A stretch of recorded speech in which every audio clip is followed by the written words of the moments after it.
मॅथ्सचं story sum आहे. In a class test +3 marks are given for every correct answer, -2 marks are given for every incorrect answer, no marks for attempting any questions. For not attempting any questions. Radhika scored 20 marks if she's got 12 correct answer. How many? Blah blah blah. तर खरंच काय होतं, मोठं सम बघून मुलं तिकडेच घाबरून जातात आणि मग पुढचा अटेम्प्ट नाही करत. तर प्रत्येक जेव्हा हे मोठी सम वाचायला सुरुवात करतानाच त्याचं इथे काय गिवन आहे ते लिहायला सुरुवात करायची. तर in a class test +3 mark given for every correct answer. So मग इथे लिहायचं marks given for correct answer. तर किती आहे? +3. नंतर काय आहे? Every incorrect answer. मग परत तेच लिहायचं marks given for every incorrect answer is equal to -2. मग आता राधिका बद्दल पहिला क्वेश्चन आहे, दुसरा क्वेश्चन मोहिनी बद्दल आहे. मग आता आपण इथे राधिकाचं लिहून घेऊया. राधिका, आता त्यांनी नेक्स्ट दिलंय की Radhika score 20 marks. So score, total score झाला राधिकाचा, असं लिहायचं टोटल स्कोर 20 मार्क्स. मग त्यांनी दिलंय if she has got 12 correct answers. मग नंबर ऑफ करेक्ट आन्सर्स किती आहेत? नंबर ऑफ करेक्ट आन्सर्स आहेत 12 आणि बाकी आपल्याला काय दिलं नाही. मग आता आपल्याकडे काय इन्फॉर्मेशन आहे की तिने किती करेक्ट आन्सर अटेम्प्ट केलेत आणि एका करेक्ट आन्सरला किती मार्क आहे. मग आपण काय लिहायचं? Total marks for correct answer किती येणार? तिने नंबर ऑफ करेक्ट आन्सर किती दिले? 12 आणि एका करेक्ट आन्सरला मार्क आहे +3, म्हणजे 12 मल्टिप्लाय बाय +3 म्हणजेच काय? +36. म्हणजेच किती झाले तिचे मार्क? 36 झाले. ओके.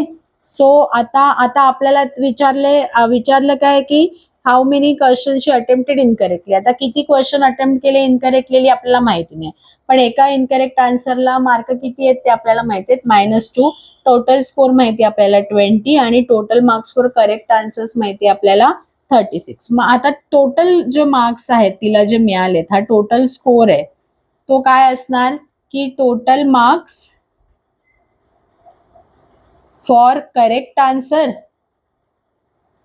असं लिहून घ्यायचा formula, plus total marks for incorrect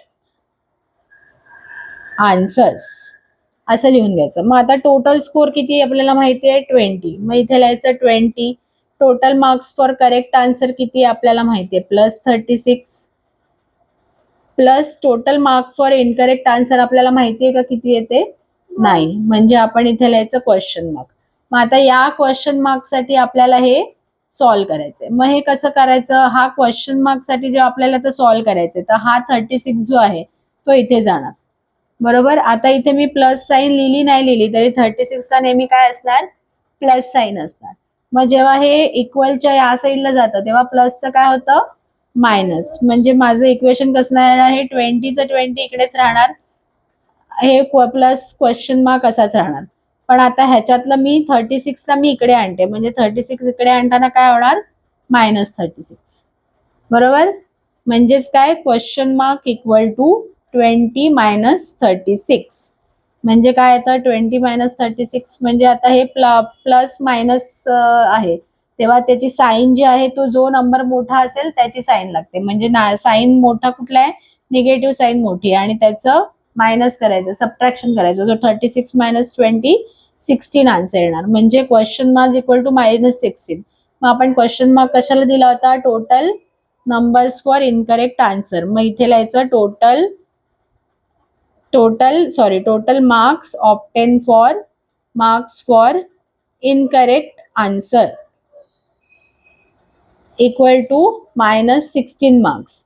आता पण आपल्याला काय मिळालंय? अजून टोटल किती क्वेश्चन तिने इनकरेक्ट अटेम्प्ट केले आपल्याला मिळालंय नाही. पण आपल्याला काय माहितीये? एक इनकरेक्ट क्वेश्चन साठी -2 मार्क मिळतात. मग -16 मार्क्स मिळायला किती क्वेश्चन सॉल्व्ह करायला केले असतील असं हे लिहून घ्यायचं. Okay. 1 incorrect question -2 mark, -16 marks, how many question. म्हणजे मी इथे हे केलं, आता ह्याला असं साईन द्यायचं, म्हणजे या साईनचा अर्थ काय, आपल्याला क्वेश्चन मार्क साठी सॉल्व्ह करायचंय. So question mark will be equal to 1 into -16 divided by -2. Okay, म्हणजेच -16 डिवायडेड बाय -2, मायनस मायनस जाणार 8. म्हणजे त्याने किती इनकरेक्ट क्वेश्चन अटेम्प्ट केले, 8 क्वेश्चन्स वेअर इनकरेक्ट. हे याचा आन्सर आला. म्हणजे राधिका अटेम्प्टेड 8 क्वेश्चन्स इनकरेक्टली. आता पुढचा क्वेश्चन आहे, आता लिहिलंय Mohini scores -5 marks in the test. मग आता परत इथे लिहायचं, सेम सगळं गणित रिपीट करायचं. मोहिनी, मग मोहिनीचा स्कोर किती आहे, मोहिनी स्कोर इज -5. नेक्स्ट इन्फॉर्मेशन काय दिली आहे, शी गॉट 7 करेक्ट आन्सर्स आणि how many question she attempted incorrectly. मग करेक्ट आन्सर मोहिनीचे किती आहेत, करेक्ट आन्सर्स 7 आहेत. मग total marks of correct answer किती झाले मोहिनीचे, हे मी शॉर्ट फॉर्म मध्ये लिहिते. Total marks for correct answer किती झाले, 7 इंटू +3 म्हणजे किती झाले, +21. मग परत आपण हाच फॉर्म्युला लिहायचा, total score equal to total marks for correct answer equal plus total mark for incorrect answer. मग आता मी परत लिहित नाहीये, पण आपल्याला तुम्हाला लिहिताना परत तो फॉर्म्युला लिहायला लागेल. म्हणजे इथे आपण व्हॅल्यूज टाकल्या तर -5 equal to +21 plus question mark. Again आपल्याला क्वेश्चन मार्क साठी सॉल्व्ह करायचं आहे. हे म्हणजे हा 21 इकडे जाणार, म्हणजे काय होणार, -5 - 21 इक्वल टू क्वेश्चन मार्क. मग क्वेश्चन मार्क हे दोन्ही मायनस मायनस आहे, म्हणजे ह्याची ऍडिशन होईल आणि त्याचं साइन मायनस राहील, म्हणजे 26. म्हणजे इनकरेक्ट क्वेश्चनचे मार्क किती मिळाले तिला, incorrect question mark is equal to -26 marks, -26 marks. मग आता आपल्याला परत सेम करायचंय. मग one incorrect question is fetches -2 marks. So how many questions will fetch -26 marks? असं आपण लिहिलं. मग ह्याला क्रॉस मल्टिप्लाय करायचं, क्रॉस मल्टिप्लाय करून आपण ह्याच्यासाठी सॉल्व्ह करतोय, किंवा सोपं म्हणजे कसं, 2 इंटू -2 इक्वल टू 1 इंटू -26 असं हे येतं. म्हणजेच question mark equal to 1 into -26 divided by -2, म्हणजे -26 डिवायडेड बाय -2, म्हणजे मायनस मायनस गेला, 13 2 जा 26. सो 13 इनकरेक्ट क्वेश्चन जे आहे ते मोहिनीने अटेम्प्ट केले आहेत, असं याचं आन्सर आहे. ओके, सो हे जे इंटिजर्सचा चॅप्टर आहे, आपण कुठला स्टोरी मध्ये सांगितलंच नाही.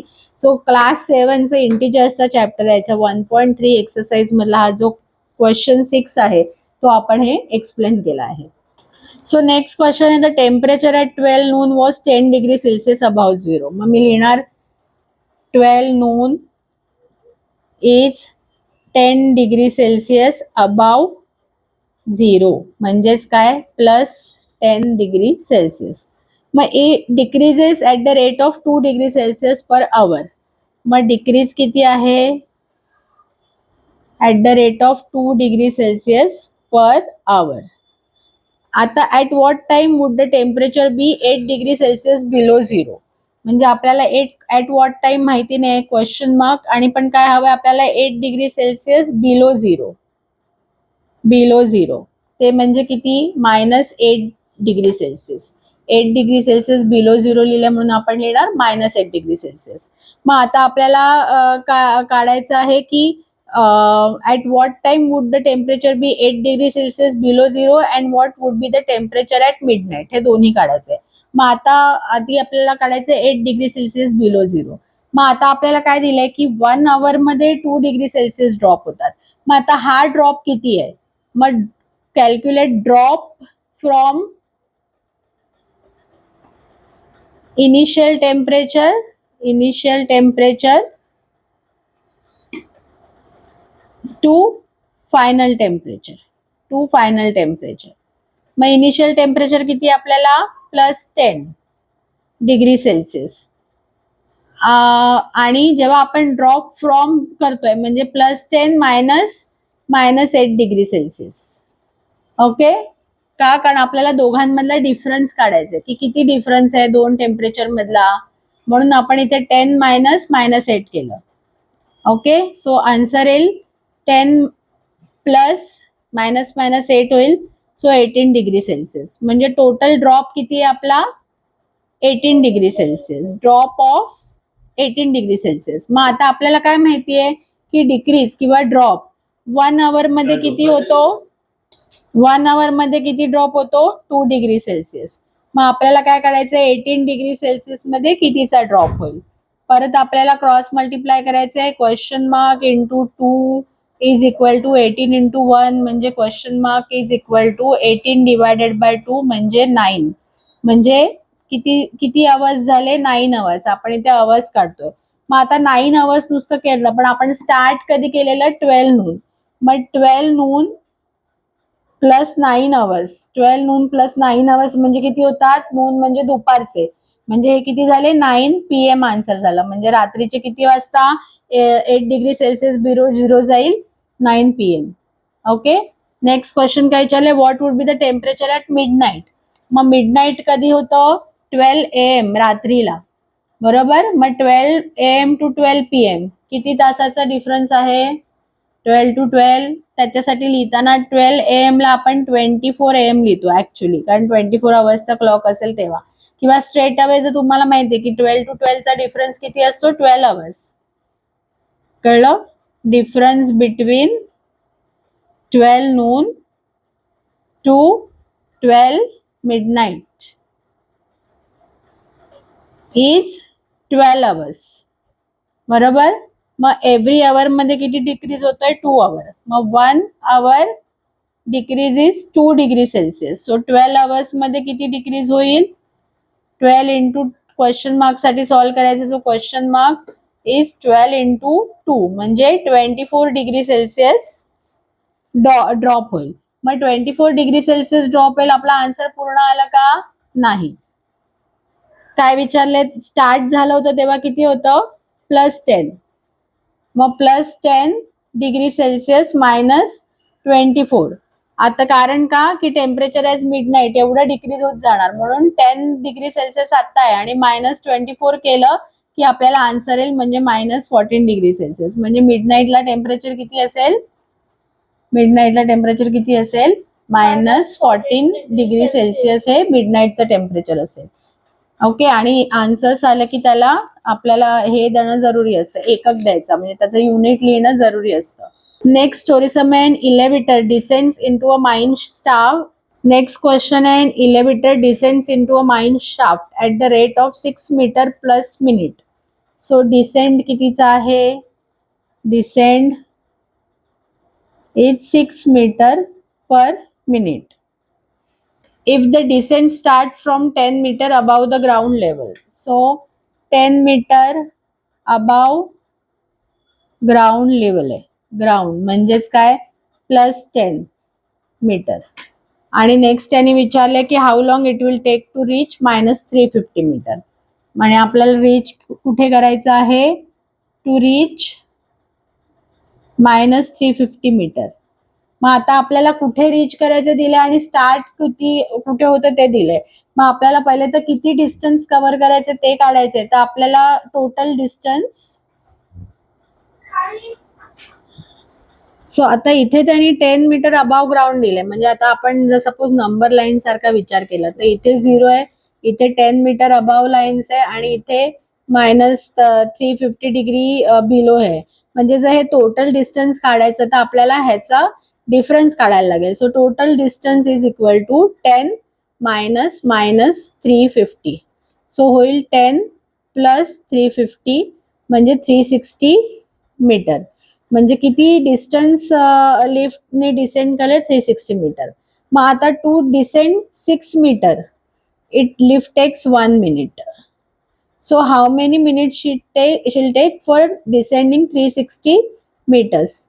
असं मांडून घेतलं की क्रॉस मल्टिप्लाय करायचं. असं मांडलं की आपल्याला गणित सॉल्व्ह करायला नेहमी सोपं जातं. सो म्हणून असं मांडायचं. So 6 into question mark equal to 360 into 1 म्हणजेच अल्टिमेटली झाला question mark equal to 360 divided by 6. So 60. So किती मिळणार 60 मिनिट्स म्हणजेच काय 1 hour. So lift will take 1 hour to descend to -350 meters. हे आपलं आन्सर आलं.